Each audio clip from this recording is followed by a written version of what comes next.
Yo, Baka Yalo Kono Yalo, et oui, on se retrouve pour le résumé complet du chapitre 1097 de One Piece qui est déjà sorti, les amis. Je vous mets le lien en description, comme ça vous pourrez directement voir la source, parce que c'est une source Twitter qui est différente de d'habitude. Mais voilà, les amis, on est un peu en avance, on va regarder ça tranquillement.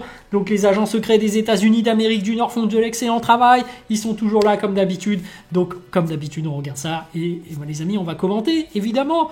Donc c'est parti, let's go. Donc toc, on va se décaler. Ah, j'ai oublié, évidemment, instant auto-promo, mais oui, je me baisse. Mon manga Wolfus, qui sort le 31 janvier 2024, oui. N'hésitez pas à taper sur Google Wolfus. Vous trouverez déjà le lien vers YouTube, vers la petite coulisse qu'il y a. Ce qui se passe derrière, les petits conseils pour créer son propre manga. Mais en attendant, vous êtes venu exprès pour le résumé complet sur le chapitre 1097 de One Piece, qui s'appelle Ginny, la plus chaude des boissons froides, toi-même tu sais, hein. Ceux qui sont les anciens savent que cette boisson avec Clara Morgan est incroyable. Ça te réchauffe le cœur direct, ça te chauffe, boum, ça te fait la totale. Enfin, c'est surtout Clara Morgan qui fait tout le taf, mais... Bref. 8 ans après l'incident de God Valley, il y a 30 ans. Royaume de Sorbet, East Blue. C'est parti les amis. Donc Kuma a maintenant 17 ans et est devenu pasteur. Il guérit les personnes âgées, pauvres du pays en supprimant la douleur de leur corps grâce à son pouvoir du fruit du démon. Les gens l'appellent la Main Miracle. Oh, il se prend pour Jésus le mec, mais en vrai ça marche. Hein. Son pouvoir est fait exprès pour retirer la douleur. Je crois qu'il en fait vraiment bon usage. Mais après toute la douleur, on sait que lorsqu'il avait retiré la douleur de Luffy, il l'avait transmise à Zoro. Après tu sais il y a une bulle de douleur. Qu'est-ce qu'on en fait de cette douleur après ? S'il y a jamais quelqu'un qui trébuche et qui se prend ce truc, il se prend toute la douleur, tu vois. Est-ce que ça s'évapore au bout d'un moment ou comment ça se passe ? Est-ce que tu laisses un truc qui peut vraiment faire mal, hein ? Donc, on voit aussi Ginny, la boisson froide, la plus chaude des boissons froides, aujourd'hui âgée de 21 ans, devenir une jeune femme bien. Elle est très jolie et sexy. C'est pas une boisson chaude pour rien, hein, plus chaude des boissons froides. Elle gronde les personnes âgées qui campent à l'intérieur de l'église. Elle semble être très populaire parmi les garçons. Ah ouais, c'est la Clara Morgan du coin, quoi. Enfin non, bon, Clara Morgan est très belle, hein, mais elle est connue aussi pour autre chose, mais ça m'étonnerait que ce soit la même chose. Les citoyens disent que le nouveau roi du royaume de Sorbet, le roi Bécori, est un roi sans cœur et radin. Il fait même rendre hommage aux malades. Le roi écoute leur conversation sur écoute et rougit. Quel psychopathe. Kuma dit aux gens qu'il peut les guérir chaque semaine à condition qu'il ne s'agisse que d'une légère maladie ou douleur. Toute la douleur accumulée supprimée par Kuma de la même taille que celle qu'il a retirée à Luffy dans Thriller Bark est condensée dans une bulle de pâte. Ouais, ok. Et il a fait ce que Zoro a fait. Il a pris toute la douleur tout seul. Ah, en fait, c'est lui qui se sacrifie en prenant la douleur des autres.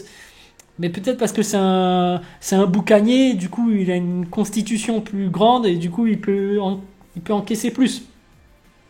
Après bon, c'est noble de sa part hein, de se prendre la douleur des autres, hein, mais après ça doit faire mal hein, quand même. Surtout qu'à force de prendre des douleurs, voilà, hein, c'est...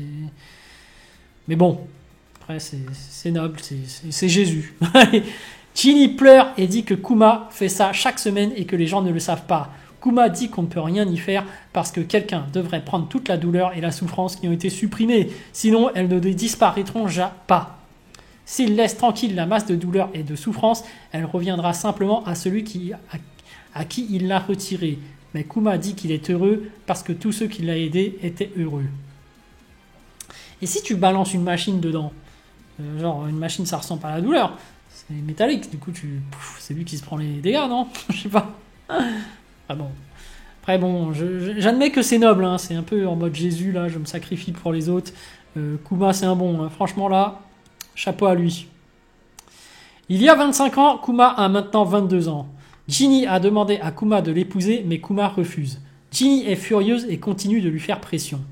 Kuma veut qu'il soit heureux, mais il se souvient du passé tragique de ses parents et ne veut pas que la même chose arrive à Ginny. Kuma change de sujet et raconte à Ginny les nouvelles de Dragon et des combattants de la liberté. Il dit que Dragon est cool et doit être un héros. Kuma dit qu'il veut aller à la mer un jour et sauver de nombreuses personnes. C'est ainsi qu'il voulait vivre sa vie. Les deux enfants du dernier chapitre qui ont intimidé Kuma Celui avec le chapeau s'appelle Gyugu. Apporte du poisson chez eux. Apparemment, tous deux ont le béguin pour Ginny. Waouh. Donc en vrai, Ginny, c'est vraiment la bombe. Tout le monde kiffe sur elle, mais elle kiffe sur Kuma qui, lui, ne veut personne. Et voilà. Bon. Amour impossible. Voilà. Il y a 22 ans, un gros incident s'est produit. Kuma a maintenant 25 ans. Il dit à l'armée du roi de libérer les gens qu'il kidnappe. Les ravisseurs ont dit à Kuma que la loi avait changé. Il a déclaré que les gens du Sud peuvent être utilisés comme bon leur semble. C'est là. C'est écrit en dessous. Hop. Oui, donc...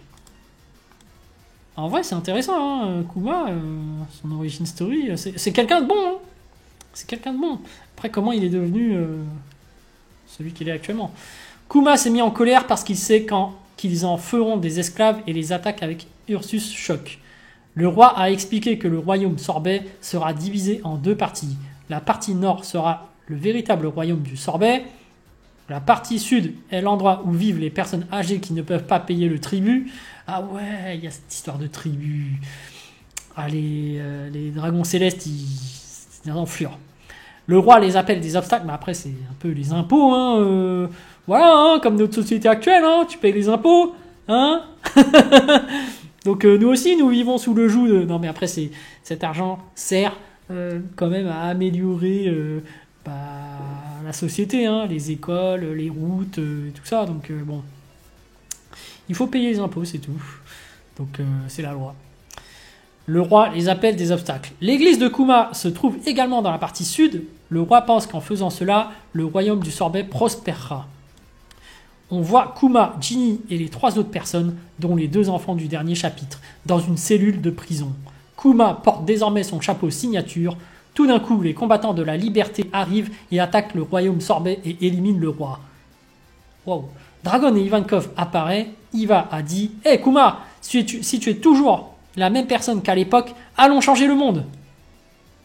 Les combattants de la liberté qui accompagnaient l'ère des pirates et la tragédie d'Oharat. On se rappelle de sa théorie Oharat, l'anglophone, qui a fait une théorie, c'est que le One Piece est en dessous des Nies Lobby. Est-ce que vous y croyez toujours à cette théorie? Moi, j'y crois plus, mais bon, moi je vous l'ai dit. Le One Piece, c'est le chapeau de paille. Je le répète à chaque fois, mais il faut le rappeler, ma théorie, parce que sinon tu vas dire, mais tu l'as jamais dit. Le One Piece n'est autre que le chapeau de paille, parce que c'est le symbole du voyage, du rêve de faire le tour du monde. Voilà. Et Mihawk est le second de Shanks, était. Donc attention, hein, je répète mes théories à chaque fois. Hein. Avec l'ajout de Kuma, il change de nom en armée révolutionnaire qui a eu un retentissement dans le monde entier. Ginny rejoint également l'armée révolutionnaire. Bon, en fait, ils sont tous recrutés. Dragon dit qu'il manque toujours de fonds. Il veut que la AR pour aider la faction rebelle d'un pays qui veut destituer ses rois. Il veut aussi former les nouvelles recrues dans le bon maniement des armes et leur apprendre à se battre. Ok. Dragon, il a besoin de thunes pour sa révolution. Dragon dit qu'il était un marine. Il dit qu'il n'y a pas trouvé justice. Ouais, on le sait très bien, parce que bon, voilà, la marine obéit au dragon céleste et enfin plutôt au gouvernement mondial. Et on sait très bien que le siècle oublié, toutes ces cachotteries, que ce sont les méchants de l'histoire. Mais attention, hein, peut-être qu'ils cachent l'histoire. Peut-être pour la sécurité du peuple. Peut-être qu'en réalité, c'est pour leur bien. C'est jamais, hein. Tant qu'on ne connaît pas l'histoire. Voilà, mais bon, a priori, on te dépeint les amiraux, le gouvernement mondial et la marine comme des méchants. Parce que le gentil, c'est Luffy, hein, qui sauve toujours les peuples. Je rappelle, Joy Boy qui apporte la joie et tout.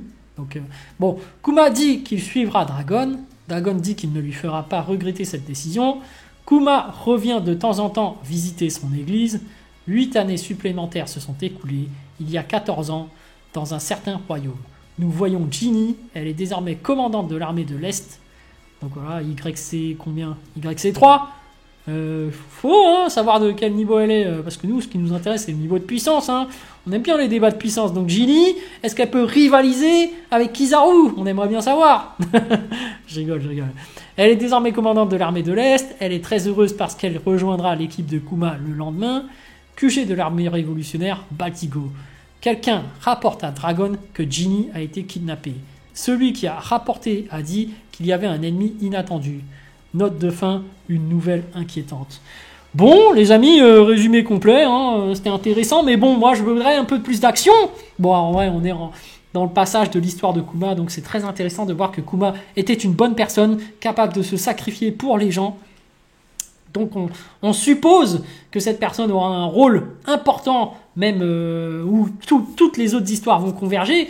Mais en réalité, moi je vous le dis, j'aimerais bien voir un Goldie Roger se taper contre un Xebec, qu'on rigole un peu, qu'on ait un peu des gros combats. Pourquoi est-ce que Oda nous a un peu lâché un truc incroyable au chapitre précédent et au final, histoire de Kuma. Mais bon, on savait déjà que c'était l'histoire de Kuma, mais il nous a un peu lâché des petits trucs. Pouf. Allez, regardez, il y a Xebec qui n'est pas là, mais il y a tout son équipage, il y a les Rox, il y a Garp, Garp, on sait très bien qu'il y aura un éboulement et qu'au final, il faudra sauver les civils et que Garp va mettre un grand coup de poing pour creuser un trou et que les civils s'échappent et du coup, il sera nommé héros parce qu'il a sauvé des gens. On sait très bien que c'est ça le rôle de Garp. Mais bon, bref, on parle des hautes puissances. Donc, Garp, c'est niveau Dong Shinjao, donc on ne parle pas de lui. Mais on veut voir du Goldie Roger, du Barbe Blanche, du Xebec, du Rayleigh, Prime, on veut voir du Haki des Rois, on veut voir de la puissance pure, de la bagarre, parce que voilà, je suis un kikou de bagarre. Donc voilà, moi je regarde One Piece aussi pour les débats de puissance. Mais c'est vrai que l'histoire est intéressante, importante. J'espère qu'Oda va nous choquer par rapport à l'histoire de Kuma. Voilà. Donc sur ce, je vous dis donc à plus dans le bus, ou plutôt à plus tard dans le car, ou plutôt à bientôt dans le bateau, il n'y aura pas de pause. Donc les amis, mon manga Wolfus, n'oubliez pas, 31 janvier, vous pouvez dès à présent taper sur Google et regarder les quiz. Tchuss.